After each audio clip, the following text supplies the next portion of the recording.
Good morning. I'm Stuart Stedman, Chair of the Higher Education Coordinating Board. I'm the President of Stedman West Interest, a family investment office in Houston, Texas. It is my pleasure to welcome you to the 2018 Texas Higher Education Leadership Conference. And by the way, I want to call out my fellow board members. I won't name them by name, but this is a great turnout, and I really appreciate everyone for coming from the board. I think we're missing maybe two, and we have even our student regent here today.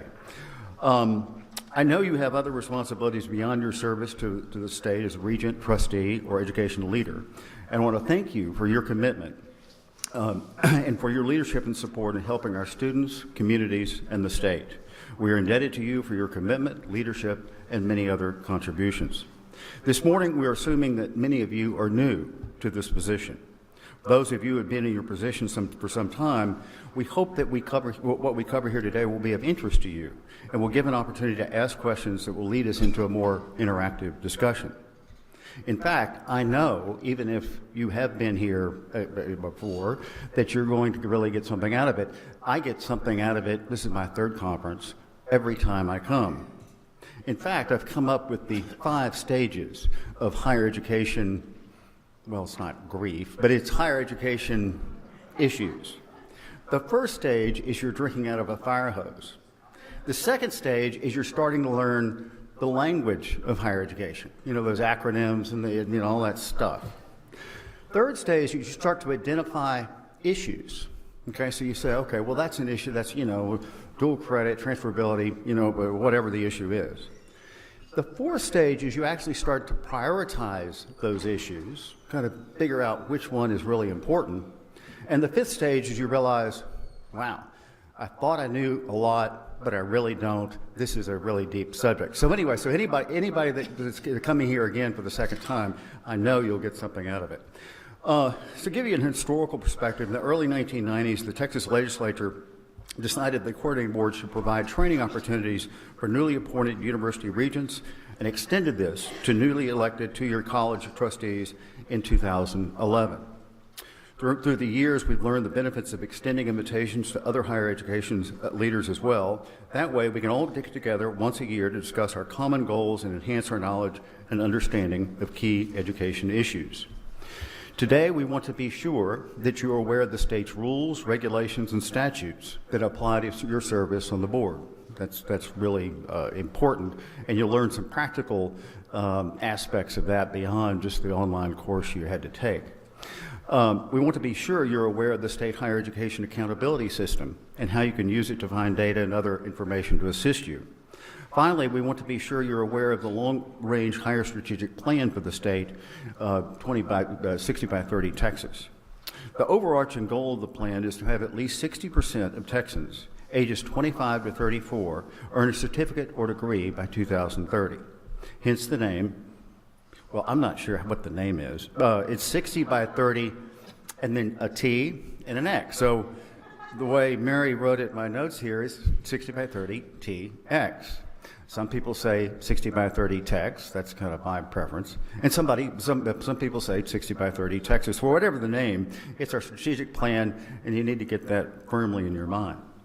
The plan was developed over 18 months by the Texas Higher Education Strategic Planning Committee, which included business and education leaders from across Texas. It was adopted by the coordinating board and endorsed by Governor Abbott in 2015. You'll be hearing more about the strategic plan this afternoon. For now, I just want to say the strategic plan is an ambitious challenge for our higher education system and stakeholders. It was designed to dramatically increase educational achievement, workforce readiness, while managing student debt relative to income throughout the state. This will translate into continued growth for Texas and a greater opportunity for Texans in the global economy. In order for Texas to succeed, to achieve the goals outlined in the strategic plan, we're going to need everyone's help and support. Success is going to rest heavily on collaboration from K through 12, higher education, and employers and the workforce. And we at the coordinating board are optimistic that our shared commitment to helping our students in our state will assist us in those collaborations. So we'll get started today. We have some excellent speakers and panelists for our opening sessions, and they will cover different aspects of higher education and governance for us. I strongly encourage you to talk and ask questions and express your ideas. We have wireless microphones available so we can hear one another clearly, share thoughts, exchange points of view, and learn from one another. For Leadership Dynamics panel with Senator Seliger and Representative Clardy this afternoon, we have index cards available on your tables for the purposes of gathering your questions. And look, these are politicians, so really ask some tough questions. I recommend, like finance and budgets and stuff. How much does higher education get, for instance? Anyway, please write down your questions on the index card and pass the card to the coordinating board staff so they can provide your question to Dr. Kevin Riley, our legislative panel facilitator. You should have received a folder with a hard copy of our conference agenda for today and tomorrow, a roster of conference registrants, a flash drive, and a comprehensive listing of materials that are included on those flash drives. There are also some important handouts regarding responsibilities for board members. All the materials, including our presenters and panelists' PowerPoint presentations, are on your flash drives and are also downloadable directly from the Coordinating Board's website under the link Agenda and Conference Materials. If you are a regent or trustee and were appointed or elected to your position before May of 2018, you will have received a hard copy of the 2018 Texas Public Higher Education Almanac by mail. You have an electronic version in your flash drive, but we have limited hard copies available at the registration for regents and trustees who are appointed after May. And this, I don't know if you've ever seen the Almanac, but it's really a cool publication. It's kind of the one-stop shop for data about every public university and college in Texas.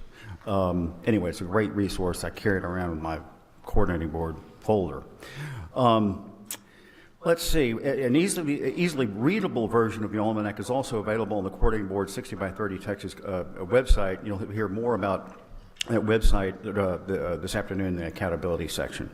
Finally, if you're a new regent or trustee and are here to fulfill training requirements, please be sure to pick up your completion certificate at the registration desk before leaving today.